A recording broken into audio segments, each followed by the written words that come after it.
Today's date is November 4, 1996. The survivor is Jolan Moskowitz, Moskowitz. Maiden name Brownstein, Braunstein. Interviewer Rose Gelbart, Gelbart. The interview is in Beechwood, Ohio, USA, and the interview is conducted in English. My name is Rose Gelbart. November 4, 1996. The survivor is Jolan Moskowitz, Moskowitz. Gelbart, Gelbart. It is conducted in Beechwood, Ohio, USA. This interview is in English for the survivors of the Shoah Visual History Foundation. What is your name? My name is Jolan Moskowitz, Moskowitz. And your name at birth? My name at birth is Braunstein, Braunstein. Did you have any other names, nicknames? No. What was your first name at birth? The Hebrew name? Yehudas. Could you spell it for us? I don't know the Hebrew spelling, but it's Yehudas. When is your birthday? What is your birth date? August 5th, 1925. And how old are you today? 71. Where were you born? City? Country? Solocin. Solocin. It was a very small town, 15 Jewish families. And what country was that in? Czechoslovakia. My grandfather built a shul and a mikveh because there were very bad days, winters and everything, to go to the next town for the people to pray and for the women to go to the ritual baths. So he built it there. And then, when I was about 4 years old, they moved to Munkachevo and they bought there a house. And they took me and my brother along. And I went to kindergarten there and so forth. My parents stayed behind. There was a very nice little town, you know. The house where it was full of orchards, all kind of fruits, and there was a little water running in the backyard. It was nice. And then my parents moved also to Munkac. Could you spell Munkac? Munkacs. That was Hungarian spelling, but when we lived there yet, it was Mukachevo, it was Czech. So in 1939, the Hungarians took it over. So it was very bad in those days. Everything was rationed. There wasn't.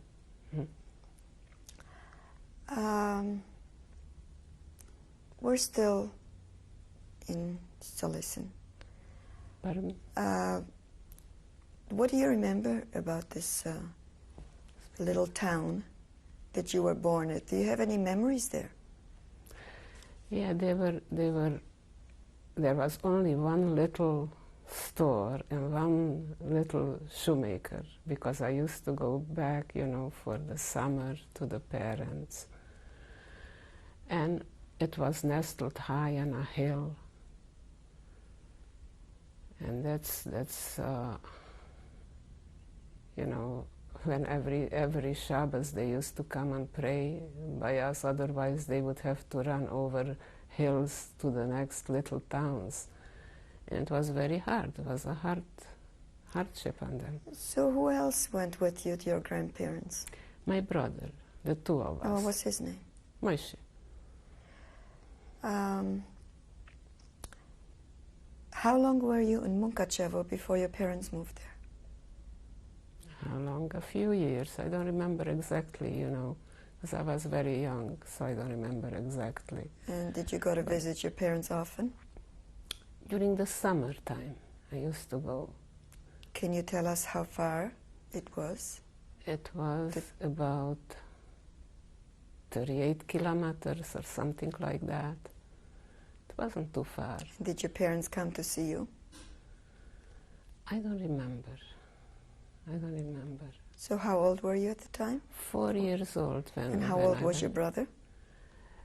He was 2, because there is a 2-year difference between the two of us. Do you remember what province Munkachevo was? Munkachevo province? I don't know. What was the nearest town to Munkachevo? The nearest largest town? Largest, Lvov. That was the largest. What was your parents' names? Could you give us your parents' names? Yes. My father's name was Israel, and my mother's name was Rivka, Regina. What did your father do? What was his occupation? They had with my grandfather together. We had the mineral water. They were bottling mineral water and selling it in the city and to the stores and all over. And was that in Solosin or was it in Munkachevo? It was in Munkachevo. Right. What was your father's occupation in the town you were born? In Solosin? The same thing. They were taking it to Munkachevo. You know, they were bottling the water and they were taking it to Munkachevo. Did you own your home? Yes. We owned our home in Solochin and in Munkachevo. We had 5 tenants. We had a big courtyard. Where was that? In Munkachevo. Svatomartinska 10. St. Martin, Tis, the way the Hungarians called it. And there we started going to school. We went to school. And we grew up there until the whole thing started, the bad days started. How did you feel about being separated from your parents and living with your grandparents? They were very nice. My grandparents were very nice. So they gave us everything what we needed. They nurtured us. So it was nice. What was your grandparents' name? Yosef Bear was the grandfather and Leah was the grandmother. Were those your father's parents? Yes, my father's parents. How many siblings did you have, brothers or sisters? We were 7. Could you give us their names in chronological order, their ages? My name first is Jolan, Jolan. And then was Lily, Leah. Then was Sarah. Then was Hentje. Then was Hannah and Chaya. Could you give us their ages? The youngest was in 1937. We were like 2 years apart. So you were the oldest? I was the oldest between the 7. So you had... How many sisters did you have? We were 6 sisters and 1 brother. And the four of them, they perished with my mother. What are your earliest recollections from Munkachevo?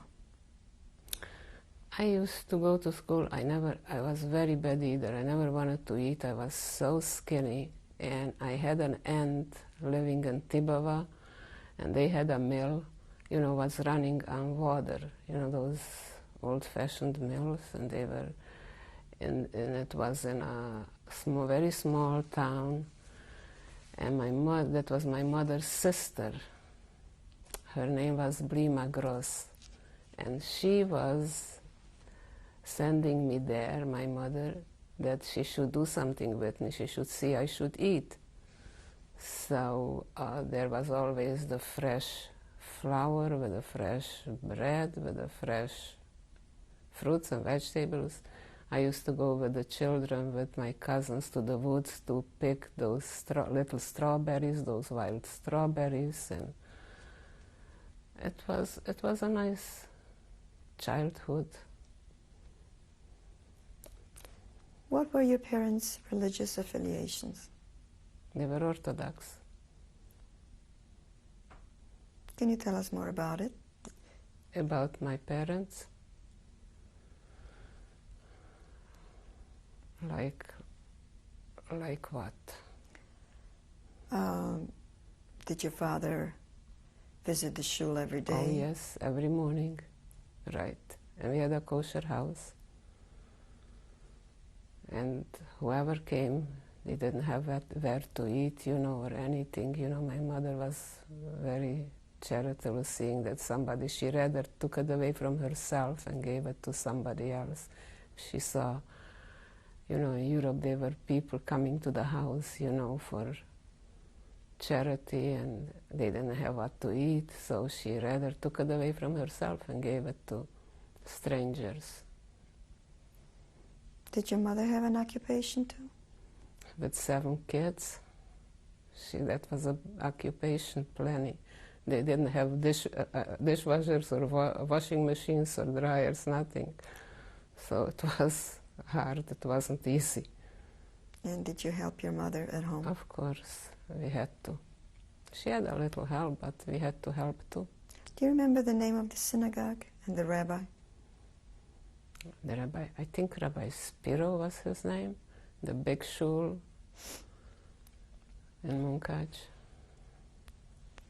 How did you feel about your religious background? And in Europe, your parents, you respect it. It's not like nowadays children, they don't have too much respect, they do whatever they want.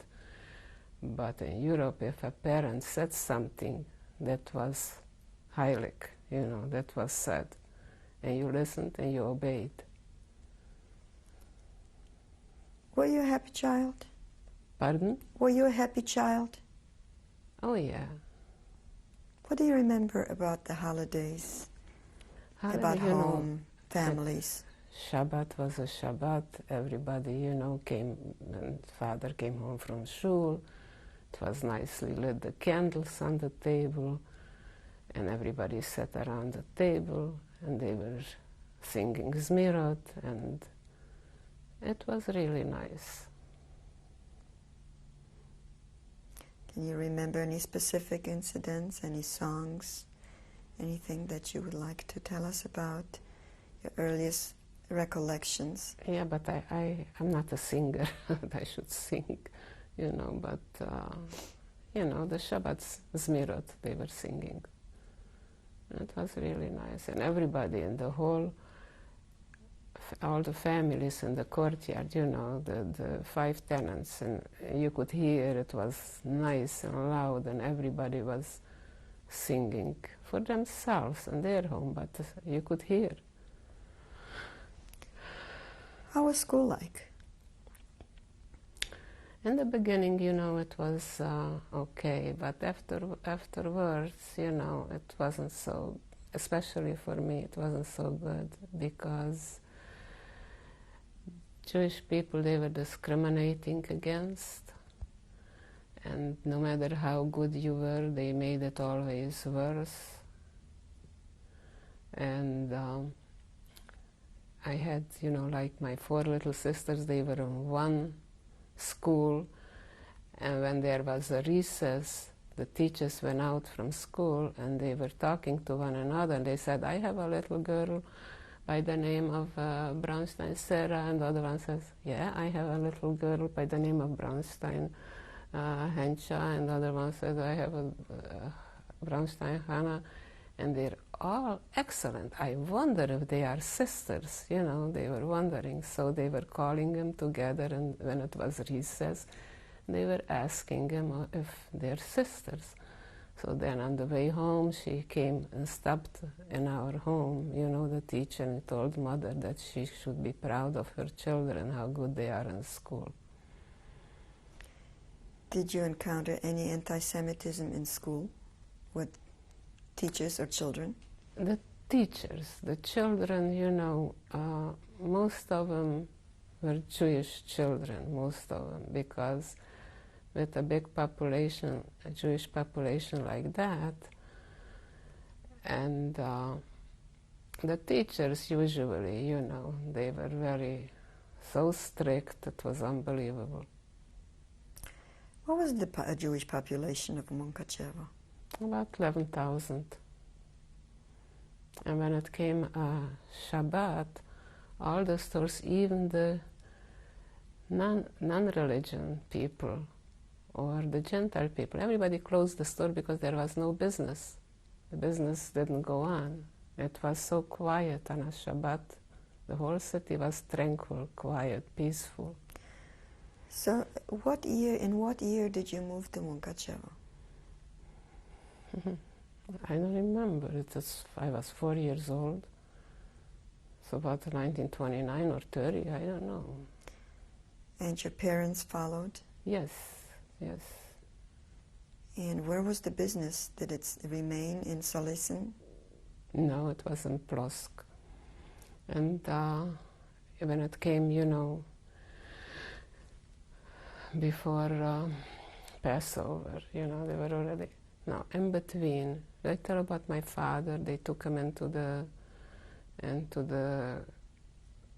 army, into the working camp in 1940, and they kept him there for 4 years, till in the beginning, you know, in 1941, all the beginning in January was the 44, or in 1943, in the end, they let him go home. He was in the Ukraine. And what stories he used to tell us, we couldn't believe it. We cried all night. He used to say how the Germans, what they did to the Polish people, and they killed them in mass graves. They put them, they should kneel down. And then they took the women with babies and they tied the babies to their breasts because they were still very infants, and they shot them into the Dnieper. And he used to say, go and cry and pray to God. He cannot see things like that things like that should happen. In the 20th century, that people, cultured people, could do something like that one to another. Then he used to tell us how hard they worked with them. They put them into those things, those big hangers, I don't know how you call them, when they make the streets, you know, those big rollers. And they used to tie them in, I don't know how many men, instead of horses, and they should pull it and do the streets. And they used to whip them, they should do it faster and faster, and they couldn't, it was very hard. They used to tell us all these stories. It was unbelievable. Let's backtrack to your early childhood. And tell us about your aunts and uncles, other members of the families. Did you have a large family? Yes.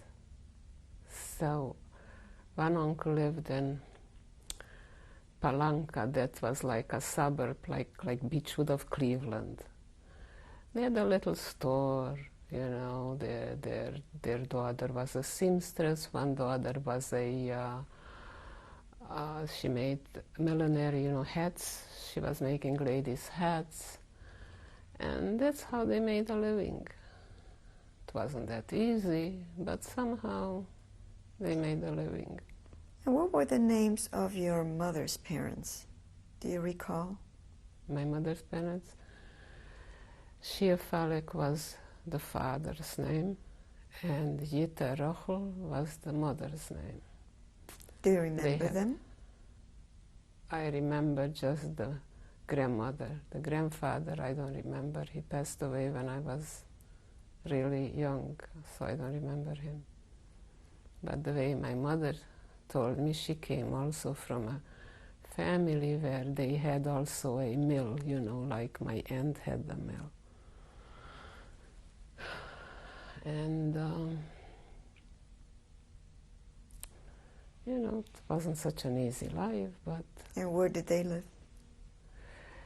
They live in, I don't know, Rapid, it was called. It was also a little town.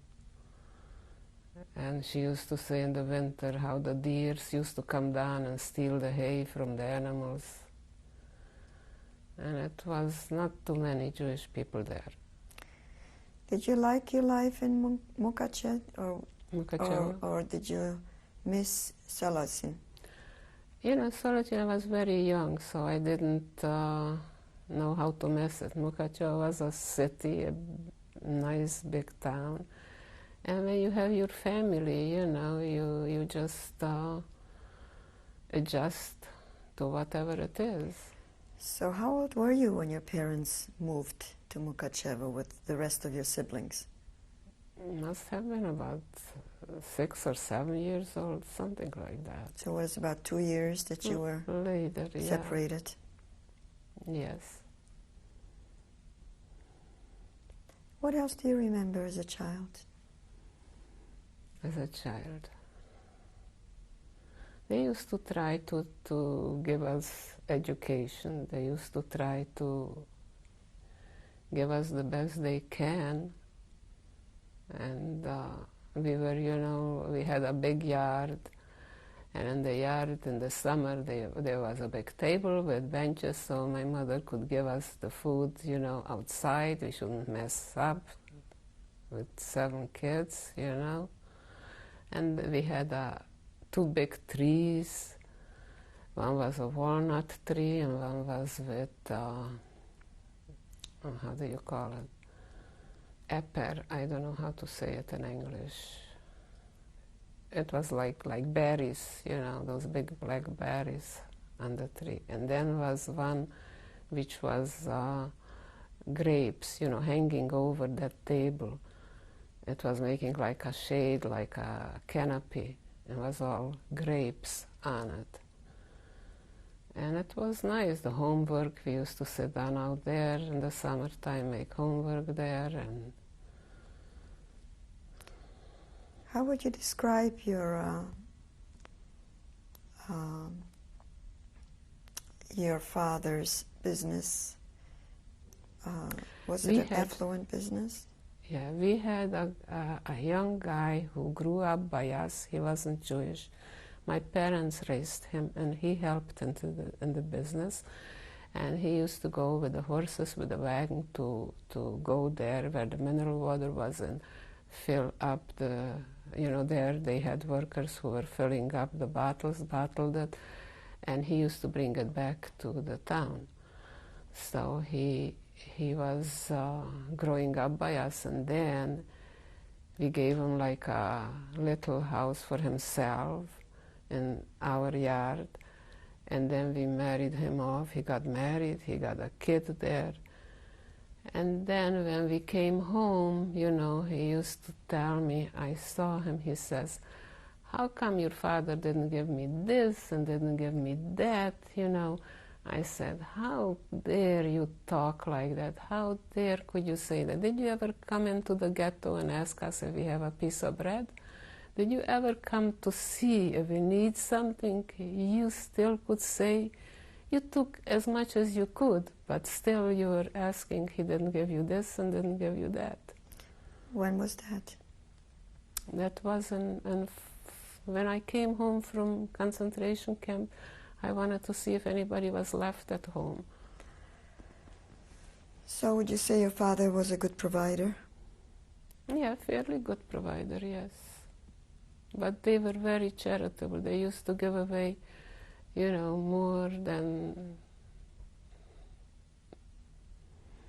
anybody else. What schools did you finish? I finished Bulgari. I don't know how to say it in English. See, Was that elementary? No, it was more than elementary. Gymnasium? Pardon? Second grade, gymnasium? Was it Something like that. How many years did you go to school? Until before they took us away, you know, then they didn't let us go to school anymore. So I didn't. After the war, I wanted to go back to school. I wanted to become a doctor. I like medicine even now, you know, and there is something. So I take good care of Max, because when he was sick, you know, I was doing all the things. So you like medicine? Yes. Did you ever think you may become a doctor? Yes, I wanted. And then everybody said, a girl alone, you have no parents, you have nobody, you have to get married. So I was very young. I didn't have any means and nothing. So I had to get married. And we were married. I asked my husband if I want to go back to school. So my brother-in-law told him, don't let her go back to school. If you let her go back to school, then she won't be your wife. I still would like to go back to your childhood.